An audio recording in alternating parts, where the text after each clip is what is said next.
Bonjour, bonjour, bonjour! Salut tout le monde! Aujourd'hui, on a décidé de faire une YouTube vidéo pour vous parler de ce qui se passe en fait de la fraude. La fraude de plus de 100 000 $ qu'on a vécu à l'automne passé. Donc on s'est dit qu'on allait faire un petit vidéo YouTube. On s'en fait souvent parler, puis on était comme, tu sais, ça fait quand même quoi, 7 mois? Ouais. Exactement. C'était en janvier dernier. C'est ça. Fait qu'on a dit, bon, on va faire une vidéo, on va updater le monde, pis ça sent. Dans le fond, moi et Jess, à la sortie du vidéo, on est allé faire une plainte à la police. Ça, je pense qu'on l'avait mentionné dans l'autre vidéo. On est allé faire une plainte pour faire une déposition avec la police. Ouais. Fait que faire tout ça comme légalement, dans le cadre légal. Et aussi, je tiens à mentionner que quand on est arrivé avec nos documents, la police a dû considérer si c'était de façon civile ou criminelle, mais avec les preuves qu'on avait, ils ont vraiment dit parfait, on peut aller au criminel avec ça. Ouais. Puis il y a vraiment une enquêtrice qui a monté notre dossier pour que ce soit le plus clair possible. Et on la remercie d'ailleurs parce Ouais. qu'elle a fait une super belle job. Ouais, vraiment. Fait qu'elle nous a tout monté le dossier, on est allé le porter à la police, ils nous ont reposé des questions, on a fait une déposition écrite. Puis là, par la suite, silence radio. En fait, on nous avait dit que ça allait vraiment prendre du temps avant d'avoir des nouvelles. Parce que comment ça se passe à la police, c'est qu'il faut que ton dossier soit attitré à un enquêteur. Puis une fois que ton dossier est attitré à un enquêteur, là, c'est là qu'il ouvre l'enquête. Mais dans une situation de fraude, ben, t'es pas la priorité numéro 1, ce que je peux comprendre aussi. Mais c'est ça, ça va faire 7 mois. Puis en fait, on a eu une nouvelle. Ben, on avait reçu un courriel là, du centre de police qui nous avait écrit comme quoi ils nous avaient pas oublié. C'est juste que notre dossier avait pas été encore remis à un enquêteur. Fait que pour cette raison-là, faut attendre encore. Mais la réalité, c'est que on ne sait juste pas quand on va avoir de nouvelles, tu sais. Non, c'est ça. Puis moi, j'ai l'impression que ça va être vraiment pas tout de suite, là. Seule affaire, par exemple, qu'on peut dire, ben pas dire, mais on a quand même du monde, admettons, proche, qui connaît ou qui ont côtoyé ou qui ont travaillé ou peu importe, proche de lui. Fait qu'on a plein de petites rumeurs en ce moment, comme quoi que apparemment il serait peut-être malade à l'hôpital, mais hors pays. Que, apparemment, s'il revient, en fait, il s'est pas présenté à cette parce qu'on n'est pas les seuls, guys. On se souvient, il y a 27 chefs d'accusation. Fait que, tu sais, dans le sens, on n'est pas les seuls, fait qu'il y avait des dates de cours, puis apparemment, il ne se serait pas présenté à ces dates de cours-là.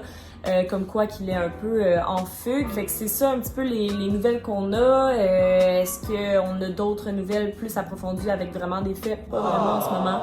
Comme on vient de dire, on est un peu dans le néant. On trouve ça dommage parce qu'évidemment, en ce moment, on se dit que peut-être qu'ils fraudent plein d'autres personnes parce qu'on on va pas se le cacher. Mais tu sais, honnêtement, incroyable. depuis l'âge de 18 ans qu'il fait ça. Ouais, pourquoi là, je pense que 35, pourquoi à 35 ans, il déciderait qu'il va aller se trouver une job normale puis qu'il va faire un salaire normal, tu sais. Il a toujours fait ça, fait que honnêtement, c'est sûr 100% qu'il est en train de frauder d'autres personnes en ce moment. Puis je trouve ça horrible parce que je me dis, on peut juste, tu sais, honnêtement, on a tout fait, on peut rien faire d'autre, là. Puis on va attendre combien de temps encore, tu sais. Puis c'est pas une fraude, guys, de comme 1000 $, là, c'est une fraude de 100 000 $, là. C'est comme quand même beaucoup d'argent, là. Ouais, non, exactement. Fait que, tu sais, là-dessus, on trouve ça plate parce qu'on est comme, c'est fou comment les dossiers, niveau justice, c'est long avant que ça soit comme procédé, c'est long avant qu'il y ait des nouvelles ou, tu sais, même, admettons, justement, un enquêteur qui soit attitré au dossier. Tu sais, on s'entend que ça fait 7 mois. Puis on n'a même pas encore un enquêteur attitré au dossier. Fait que, tu sais, là-dessus, on trouve ça dommage. Puis la fraude, on dirait que c'est vraiment au niveau de la justice un palier qui est moins important, mais vraiment moins important. Tu sais, pour eux, c'est pas la fin du monde. Ouais, mais tu sais, qu'est-ce qui est pire? C'est que quand tu fraudes le gouvernement, en 2 secondes, ils vont t'arrêter, genre. Puis c'est juste vrai, là, tu sais. Le gouvernement, c'est comme ça passe pas. Mais quand t'es un consommateur normal, une personne normale, autre que le gouvernement en particulier, ça, non, malheureusement, t'es vraiment pas une priorité. Fait que, honnêtement, je sais vraiment pas quand on va avoir des nouvelles, là. Puis tu sais, nous, il y a d'autres gens, suite à notre vidéo, qui nous avaient écrit sur Instagram. Il y a plein de gens qui se sont fait frauder eux aussi, mais qui ont jamais poursuivi à l'île Chami, qui ont jamais fait comme suite à ça.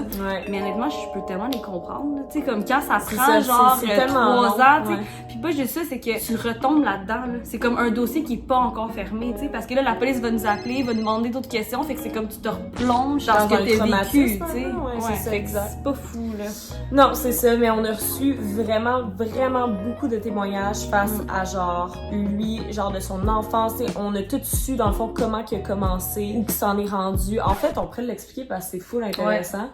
Fait que, en fait, bon, c'est ça, on a reçu une des personnes qui le côtoyait plus jeune. Puis comment qu'il a commencé? À la base, c'est qu'il fraudait des cartes de crédit. Puis ça marchait super bien. Il est comme, en fait, il était un gentil garçon, je pense que ça part tout de là. Puis peut-être avec des difficultés financières familiales. Puis par la suite, il s'est tenu avec des mauvaises personnes qui l'ont entraîné dans de la fraude de cartes de crédit. C'est comme ça qu'il a commencé. Puis à un moment donné, la fraude de cartes de crédit n'était plus assez payante. Dans le sens, il dépensait vraiment beaucoup. Puis il a pris goût à ce lifestyle-là d'aller dans les clubs, de dépenser sur des bouteilles, des affaires comme ça. Puis tu sais, personnellement, je l'ai vu parce que j'ai quand même été 2 mois de temps genre à Tulum avec. Puis Tulum, c'est pas gratis. Puis je l'ai vu dépenser. Puis j'étais comme, my God, à quel point tu as de l'argent pour comme autant dépenser. Tu sais, même moi, c'est le voyage de loin qui m'a coûté le plus cher, là, genre hands down. Parce que je les suivais, je suivais mon monde qui spendait comme des malades. Fait que c'est ça, fait qu'il a tellement aimé ce lifestyle-là, les cartes de crédit sont devenues moins payantes. Fait que par la suite, qu'est-ce qui s'est passé? Puis par rapport aux cartes de crédit, tu sais, il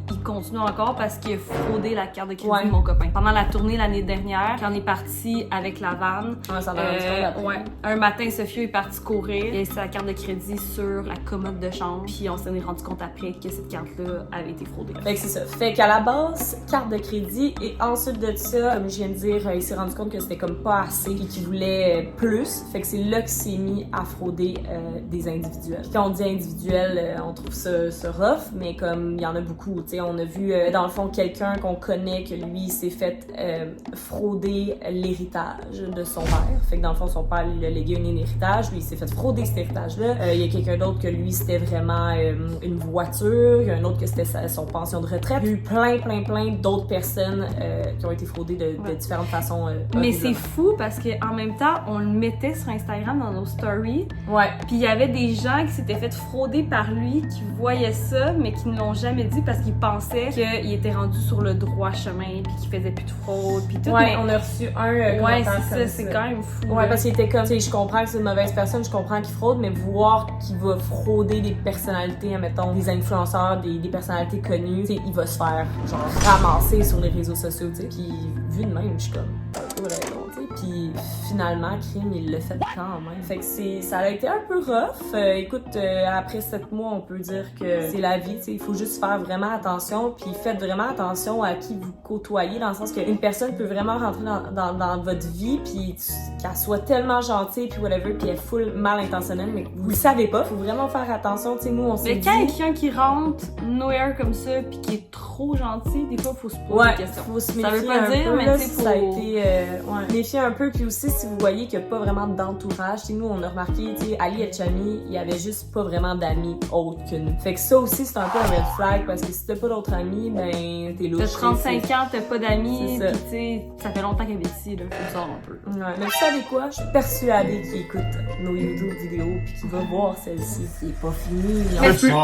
Honnêtement, on a dit adieu à notre argent. C'est sûr qu'on va jamais... L'enquêteur nous le dit, là. Vous allez jamais retrouver votre argent. Fait qu'on a fait adieu à ça. La seule chose pourquoi on veut pas lâcher, c'est parce qu'on veut qu'il se fasse arrêter puis qu'il arrête de frauder d'autres gens. Non, c'est notre seul but, purpose de ça, là. Ouais. Parce que c'est sûr qu'on va pas revoir cet argent. Non, c'est ça, exact. Fait que non, si au moins on peut comme l'arrêter puis qu'il aille en prison, juste ça, moi j'ai été une pisse avec ça parce que malheureusement, il mérite de se retrouver en prison. Donc c'est ça. Fait qu'on voulait faire un petit update, juste vous dire un peu qu'est-ce qui se passait avec le dossier. Vous avez été plusieurs à nous demander. C'est juste qu'on voulait vous donner des bonnes informations, puis des informations véridiques, puis aussi avoir des nouvelles plus concrètes. Malheureusement, comme vous pouvez voir, on en a pas tant. Mais si jamais vous êtes dans la police, peut-être nous écrire en commentaire, pensez que ça va prendre combien de temps avant qu'on ait des nouvelles. T'sais? Ouais, genre, admettons, est-ce que vous avez déjà vécu une situation semblable, similaire? Ça a pris quoi? Ça a pris combien de temps? Comment que ça s'est passé? Est-ce que vous avez été bien encadré? Etc. Vous pouvez l'écrire vraiment dans les commentaires. On va lire ça si ça peut nous aider. C'est sûr que c'est génial parce que l'union fait la force. Je me sens dans un film de... Bon, en tout cas. Fait que là-dessus, merci d'avoir écouté cette vidéo. Oui, on vous revient avec des vidéos beaucoup plus enjouées sous peu. Puis sinon, ben, on vous aime pas fort. Puis subscribe. Mon Instagram, Jessica.Benami. Son Instagram, Vainé.fr. Notre YouTube, Jessica Benami. Et c'est ça. À la prochaine. Ah. Attends, on refait. Ok. Ah.